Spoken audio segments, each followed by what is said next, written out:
Welcome to Animal Posse, the podcast dedicated to the people and rescues making a difference in the lives of animals.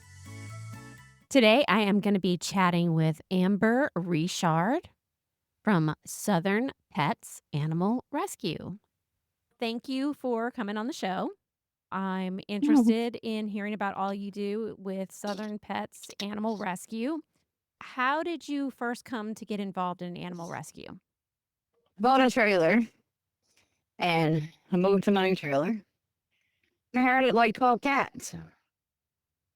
And it just seemed like every time I went to there was kittens and I didn't know what to do and I felt overrun, but I couldn't ignore the cats. So I'd feed them. And so I finally learned what TNR was and started that. And then you couldn't walk more than 2 city blocks without seeing stray dogs running around, and there was just a need. So it started off with helping one injured dog and then TNRing cats, and then it really just snowballed from there. You said when you first got involved and you saw all these cats around this trailer that you didn't know what TNR was. How did you come to learning about that?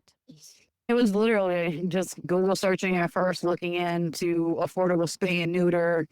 I had called around to animal control. They didn't offer those services. The vets were $200-$300 to fix a cat, which really wasn't feasible. So stumbled on TNR, and then that's when I reached out to Spay Nation to see what it was about. Started with that, started bringing, at first I was just bringing the females, getting them fixed so we didn't have more babies. Over time, it's just, okay, I have the time, I can start helping these other cats. I can trap the cats at the pig here or Sonny's and help them. Because certain businesses here in town had 50, 60 cats in their parking lots. Wow. And what area are you in? Church Point, Louisiana. For listeners who are not familiar with Church Point, where is that? And would you consider it a rural area? We're pretty much smack dab in the middle of Crowley, Lafayette, Opelousas, and Eunice, and Acadia Parish. And we are very super rural. Before you started doing the Southern Pets Animal Rescue, there really were no resources in your area at all. No, ma'am. So, what inspired you to take that step to create a nonprofit? I hate to say it like this, and because I did independent rescue for the first 10 and a half years. I had no desire to be a 501c3. I was doing fine with what I was doing within my limits. I had supporters and people that had been following me for years since I started this. But to up the scale from independent to be able to apply for grants to make a bigger impact, to be able to accumulate sponsorships from different organizations, you have to have that. So it was more if I wanted to be able to do more, to help more, I needed that. When did you get your 501c3 status? It was official in April 13th of this year. Oh, congratulations. Thank you.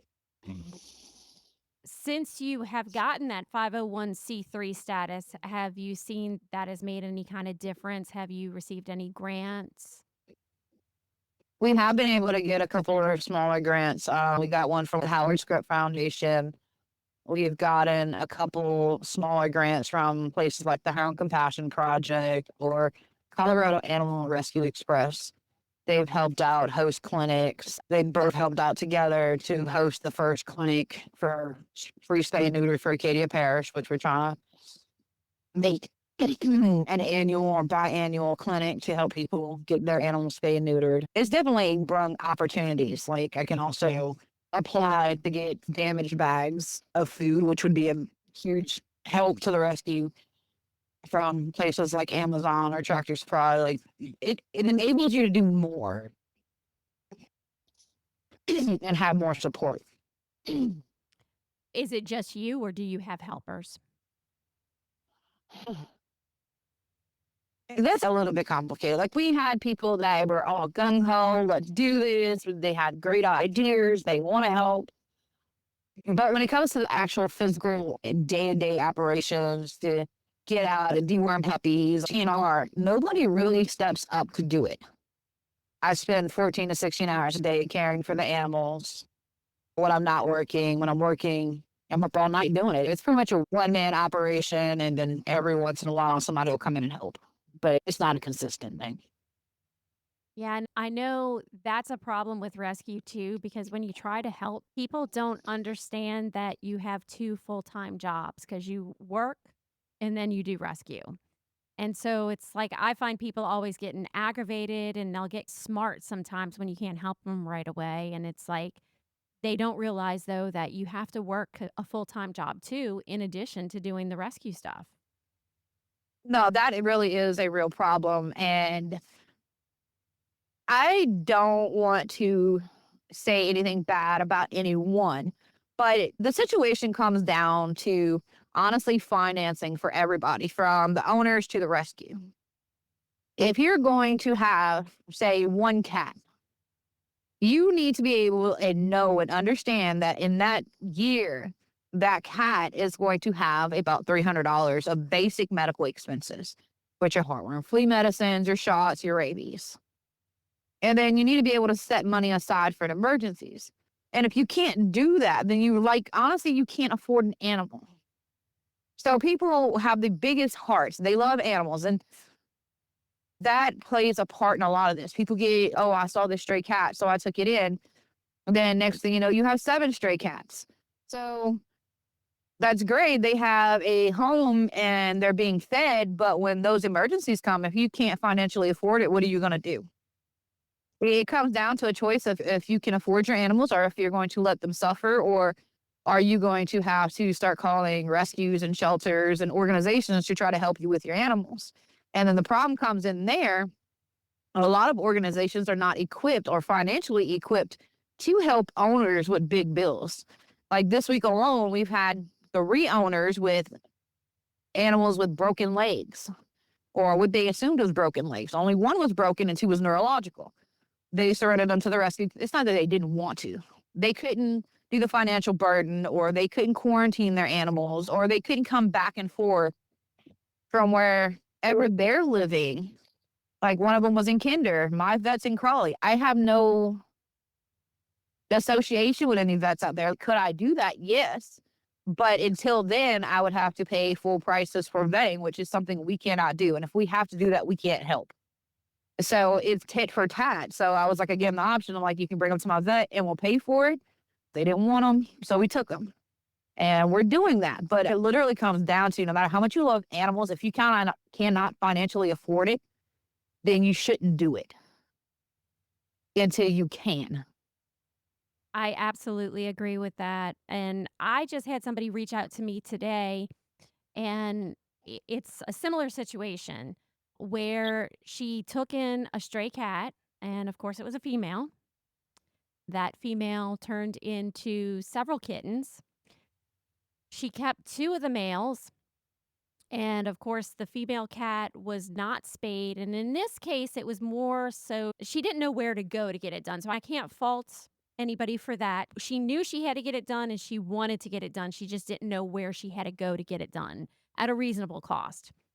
That's a huge problem in Louisiana in general. There are not enough affordable vets for low income families. Yes. And in this situation, it snowballed into 11 cats, and none of Mhm. them are spayed or neutered. And people don't realize that a kitten can get pregnant as early as 16 weeks. That's the baby. Yes, and a lot of people don't know that, and it's a shame too because even when people go to a lot of vets, I know the vets that do the high volume spay and neuter, they'll do them little. They'll do them when they're kittens before they reach maturity. But I know that there's a lot Mhm. of people who say they'll go to a vet and their vet will recommend waiting until the first heat or waiting until they're a year old sometimes. And they have to go by what their vet says because that's the professional, that's the expert. And it's sad because people don't know that at 4 months old that they can get pregnant and have babies.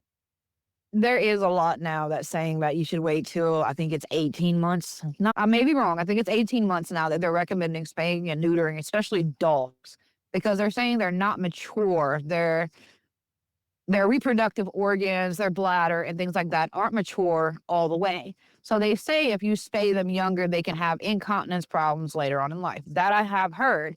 Now, me personally, I've never waited more than I think my boxer was a year, and this was way before I got into rescue. It was before I knew what spaying, neutering did. All my other animals have been fixed between as early as 12 weeks to 24 weeks. And let's see, Chloe's 5. She doesn't have any problems. She's a female. It really just depends on what your beliefs are with that. And also your ability, if you're going to have females and males, if you can keep them separated. If you don't want puppies, you got to remember you're going to have to do that for at least 12 months because it's rare, but as early as 5 months, they can have babies too. Like they can get pregnant and start having babies.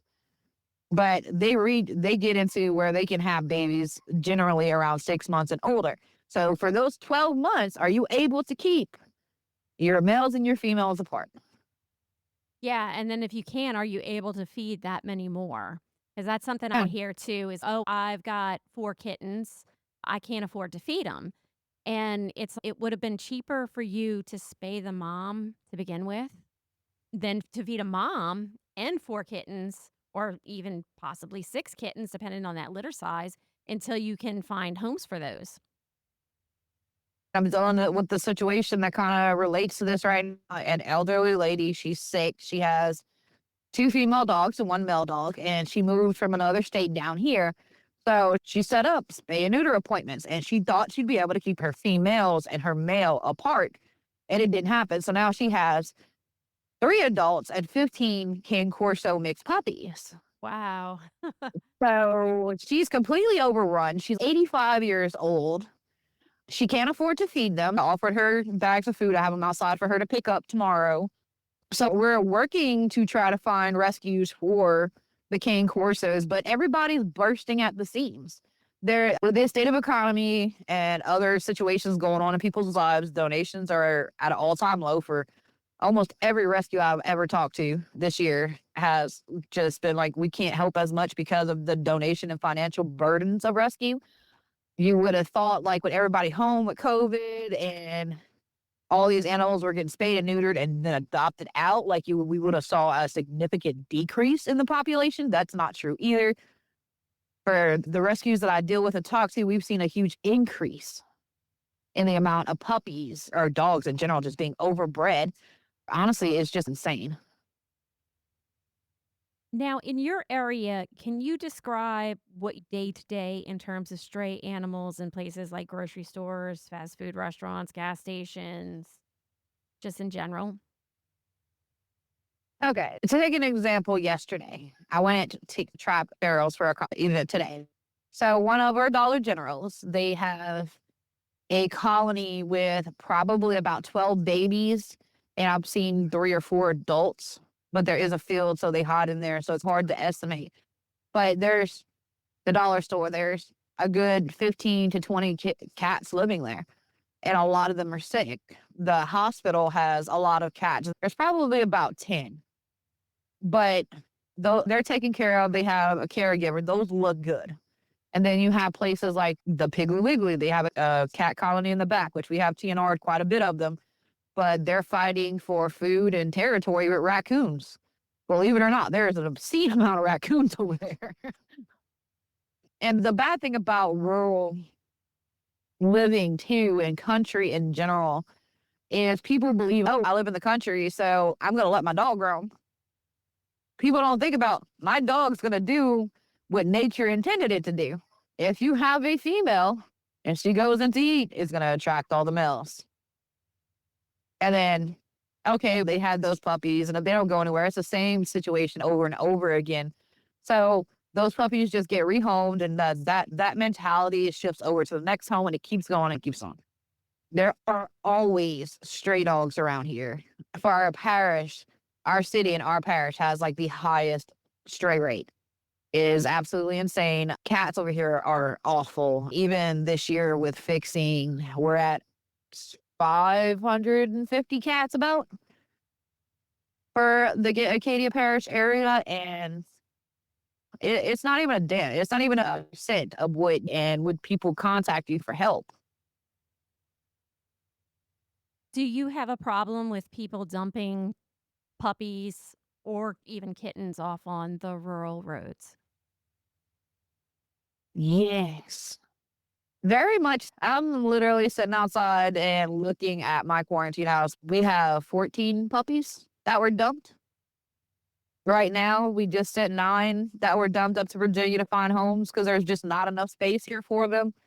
There doesn't go a week where I don't get a call about at least 3 to 4 litters of dumped puppies. So that is a real problem, but the root of that problem is are no resources for the people that want to make the difference. Church Point is a very low income area. There are no resources for Acadia Parish. We don't have the Bissell vouchers. We don't have the free programs with Lafayette. There's nothing here.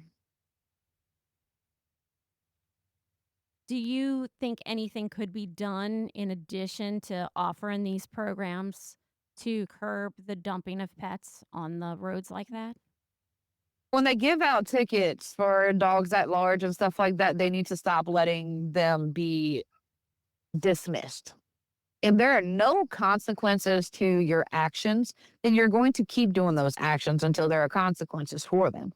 So I think a big help in that area would be when they see stray dogs running out of people's yards, even if it's just on the road outside of their yard. If they get their tickets, maybe they will keep their dog in their yard. Maybe they'll build a fence or get an invisible fence or keep their dogs inside. Winter too, it's a horrible problem with people having chained dogs and not having the proper housing. If those tickets would stand, people might be stopped and say, okay, I need to figure this out. For every action, there has to be a consequence. And for a lot of the Acadia Parish, there are no consequences. That's just the truth. And I know that sounds ugly, but that's the truth. That there are a lot of people here that do really awful things and dump puppies and they get caught and nothing happens. Does Acadia Parish have an animal shelter or animal control? So Acadia Parish has Acadia Parish Animal Control, which they are not equipped to handle the entire parish. We're 540 square miles. There are 18 kennels for 540 square miles. So the biggest problem with a lot of the dumped dogs is people will call animal control, hey, can I surrender my dog? They'll tell them, yes, you can, but you also need to understand that your dog is the first one, going to be one of the first ones on the list to be euthanized. And that's the truth. A surrendered dog will be euthanized before a stray. A stray has to do a stray hold. Is that something So that the shelter educates people on or not really? they're trying. It has gotten a lot better. I find in the last 2 or 3 years, they got people that care in there and are trying their best and are trying to, like, the situation, they got called because of a dog that's right here by my neighborhood. It wasn't me, just saying. But they asked for a doghouse. So they tried. They posted, hey, does anybody have an extra doghouse? Which I gave them a doghouse. And they gave it to that owner. They had an old lady in town, and the ACO was really good. The dog had ear infection, so we worked together and we got ear infection meds for her so she couldn't afford it. Now, is it possible for every situation? No. But at least they're trying. At least they're like, hey, here's this rescue's number, or try calling here. Like, a lot of them give out my number for the stray cats, and we do what we can. It's just kind of, there's not enough resources to help everybody, but they're trying. Now, when it comes to doing the TNR for the cats, are you the only one over there or are there others that help you out with that? I've heard of, I haven't met them, that there are 2 ladies that'll do a little bit of TNR here and there, but they pay out of their own pocket, so they can only do it as they can afford it. I've heard of them. I haven't met them. I did meet another lady, Miss Val. She has TNR and everything in her area, her neighborhood, which is great. I love her. She does a great job with that. But as for consistent or even semi-consistent TNR, no. And what about other rescues? Are you the only one? In Acadia Parish, there's me, there's Isaiah's, but Isaiah's, they're contracted with the city of Rain. But they only focus on the city of Rain. And then I think we have Precious Paw Prints in here too. And they're deep into the Crawley area. What are some of maybe the biggest misconceptions people have about rescues in your area? Biggest misconception is that we're rich, for one. People really do think we have an endless supply of money. We don't. We really don't. If we don't get the donations, I can't speak for the other rescues over here. But if my rescue doesn't have enough money to do something, I have to pay for it. So therefore, that means I got to work a job. So just like everybody else, I work a job. I run a rescue. I run a food pantry. So it's a lot. There's not an endless supply of money, guys. I wish there was, then we could actually do so much more. Also, a lot of people don't realize the difference between a rescue, a 501c3 rescue, or even a reputable independent rescue versus a government shelter. So rescues are generally, like 99% of the time, are going to be foster-based organizations that survive on donations versus the government shelters, which are run by the government with government employees, and the government funds those shelters. They have an annual budget. So that's the difference between those. That's the biggest difference. A lot of people are like, do you euthanize? I heard you euthanize. No, I don't euthanize a dog unless it is medically necessary.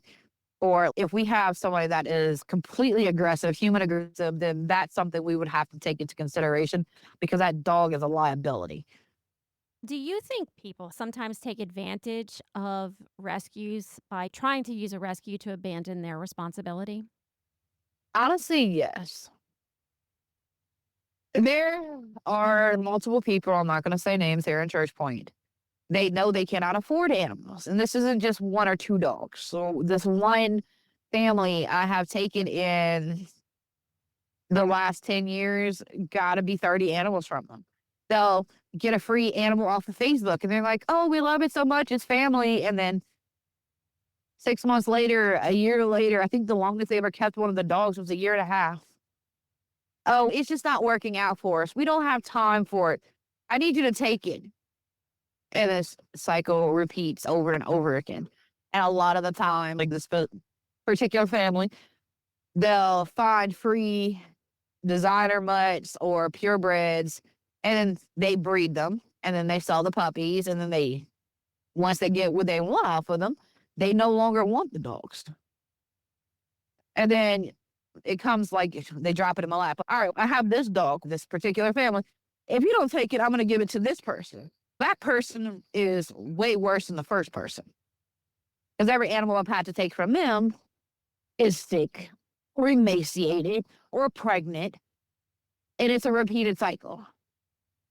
There are some people that truly do take advantage of rescues for their own personal gain.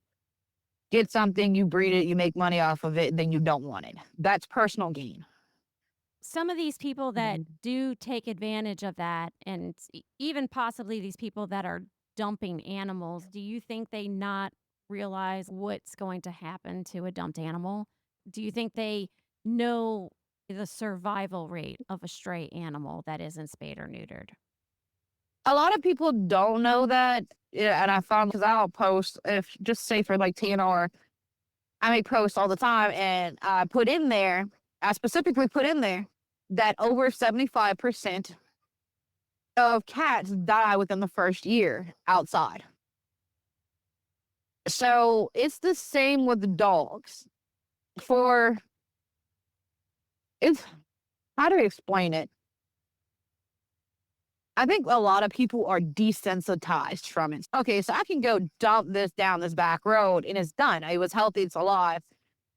And if they don't see the consequences of somebody finds that dog sick or injured and they don't see the consequences, how are they going to know what truly happened? And it's like a lot of people, they see all these injured animals on Facebook, like working with Marty Paws all the time. We get calls for hit dogs or abused dogs, and people see it. And maybe stuff like those organizations that help like that and are able to educate the public that way, that will make a difference. But I don't think until they see it and experience it, what actually happens with a dog that's been hit by a car or a dog that's been taken in for a bait dog, like the consequences, their pain. I don't think until you experience it that somebody is going to understand, actually truly understand what they're doing. What would you say to your community? How do you think they could get involved to make things better? What small steps could they start taking today? It's as simple as for people that let their dogs roam. Stop letting your dogs roam. If you take in a stray cat, reach out to organizations like the Wildcat Foundation or Spay Nation and ask them if they have financial assistance. There are programs that will help with financial assistance. So you only might have to pay $20 for a cat spay versus the 60. That's what a feral cat at Spay Nation, a feral package, standard feral package at Spay Nation is 45. If you get their FCR/VP vaccine, it is 60. And if the cat is pregnant, it is 71 because then they have to have a pain medication. So I want to make sure I corrected myself there. But there are financial assistance programs now. Most of them are not in Acadia Parish, but there are some that will help Acadia Parish residents. There have been an influx of VISA vouchers coming in, which we can't give them as Acadia Parish residents, but like people in St. Landry will give them to their friends. So people are able to use those. There are options. You can do, what is it called? Spay USA. You can apply online. They have grant options for everyday owners to get their animals fixed at a discounted rate. They're not going to let you do it for free, but I think for one of the ladies that did it, here's $250 to TNR these cats at Pig. We'll cover 30, you have to cover 15. So it's as simple as just researching. And if you don't know, ask. What success have you seen with, say, your social media and getting the message spread? I know you said that people see these injured animals and it seems to sink in and help them understand what's actually going on. But what have you actually seen for your personal pages? I had screenshotted a couple of posts from people, I don't want to say complaining, but complaining about stray cats at different locations. And it's not a one-time post. It's 4 or 5 different people posting about the same situation, but they're all, I don't have time. I can only fit one cat in my car or something like that. So I made a post with that. And then I stated facts about cats in the post. And I'm like, my thing was for that post, if you're not going to be part of the change, then why complain? So a couple of ladies on there, 2 of them, saw the post and apparently it resonated with them. So one of the ladies, she reached out. She's like, we have a really bad problem with stray cats in Crawley. So she's like, what can I do? And I was like, all right, you could borrow my equipment. If you will trap your cats and help get transport, we will help pay for them. So, and she did that. She went and trapped her first cat and we got it neutered. Now, the first cat that she did, he was messed up. He had a whole bunch of wounds and stuff, which he ended up costing me a good deal more than a feral cat. But we were able to do that. And then I hope that she knows that that was like, hey, thank you for doing this. It doesn't seem like a lot, but for that one cat, she made a difference. And that's all that matters. Even if that's all she does, at least she took a proactive step. She did something. She trapped him. She brought him to the vet, not even 3 miles from our house, and we paid for him. She took a proactive step. So I know like that post might have seemed like me complaining about complainers, but the irony, okay, I get it. But that post, hey, made somebody stop and think, I want to do this. And we had another lady like, hey, I live in Crowley. And she reached out to the first lady, if you need help, I'll transport the cats that you're trapping. Just let me know. So now those 2 ladies are working together to make a difference for their community. So I think just a lot of it's the approach and how you word stuff. Because beyond that situation, we've had a lot more people reach out about TNR. There's always a list of people wanting help, and they can't pay for all their cats, but they'll pitch in, they'll help trap them. So it's a slow process, but it's getting there. Because 12 years ago, I couldn't get anybody to come out and trap with me. They weren't doing anything. So it's been improving, but it's very slow. That's amazing. Like you said, even if it just makes a difference in the life of one cat. If you rescued one animal through that post, you've done your job. That's amazing. God rest her soul, Miss Judy T. Neal. She taught me that story. I don't know how many years ago. It was probably 8 to 10 years ago. It's called the Starfish Story. You can Google it. It's a story about somebody on a beach, and they were picking up starfish and throwing them back in. And the man that encountered him says, "Why are you doing that? There's miles and miles of beach, and there's going to be starfish all the way down." And the person said, for that starfish that she just threw back in the water, she made a difference. So that has stuck with me all these years. And as much as I want to say, like, we can take one of the colonies here, if we can't catch one cat, but we can help catch another, and that cat is spayed and neutered and treated for whatever ailments it has, we've made a difference. And that's what matters, is trying to be part of the solution and trying to make a difference, even if it's only one animal at a time. Yeah, absolutely. That's what I even say with this podcast. If somebody listens to one of these episodes and it gets them involved to save one animal, then the job has been done. I wholeheartedly agree. Before we end the call, tell people how they can find you. And also, do you have any final message? They can reach us at Southern Pets on Facebook, Southern Pets Animal Rescue. And they can email us at southernpetsanimalrescue@gmail.com. All our information's on Google, our number, our email. Final message is probably be part of the solution and not part of the problem. Even if it's one at a time. That's literally it, one at a time. What would you tell people to do to get involved with being part of the solution then? Even if you can only do it one day a month or one day every 2 months, go and volunteer at your local shelter or a rescue, or be a volunteer transporter. There's always a need for a volunteer transporter. Yeah, it's literally just picking up a dog from point A and bringing it to point B to get it safe, or a cat, or sometimes you might get a reptile, and you can choose which ones you pick and choose. Create initiatives if you have communities, or in like your neighborhood, your community, do a pet food drive and pick a random rescue or a shelter to donate it to. You can do toys, get your kids involved, let them do a little lemonade stand and ask them to donate a little bit of their proceeds. That's very popular in the summer. Is a lot of kids will do the little lemonade stands, and it's so adorable. And nobody wants to say no to a kid. So most of them do pretty well. If you see problem spots, like you see an overabundance of cats at a business, reach out. Like, just even alerting organizations that trap to that situation, something might get done. And be persistent in it. I'm not saying harass anybody, but be persistent.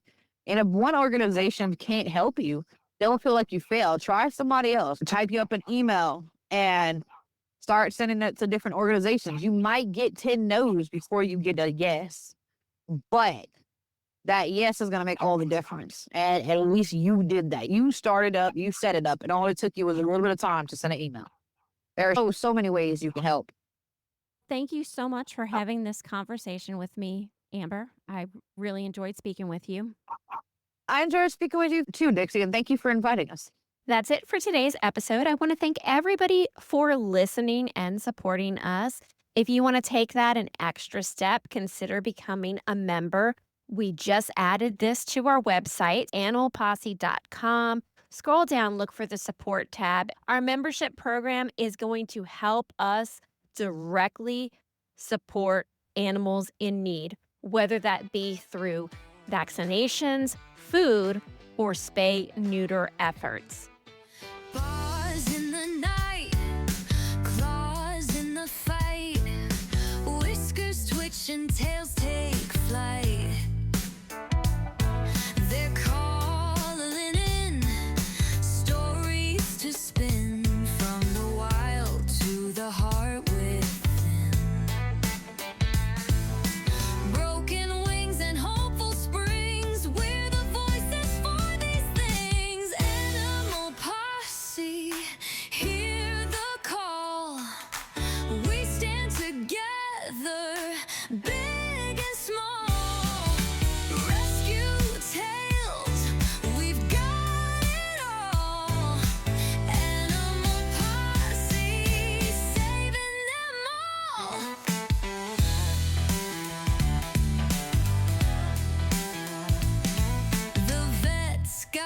tips.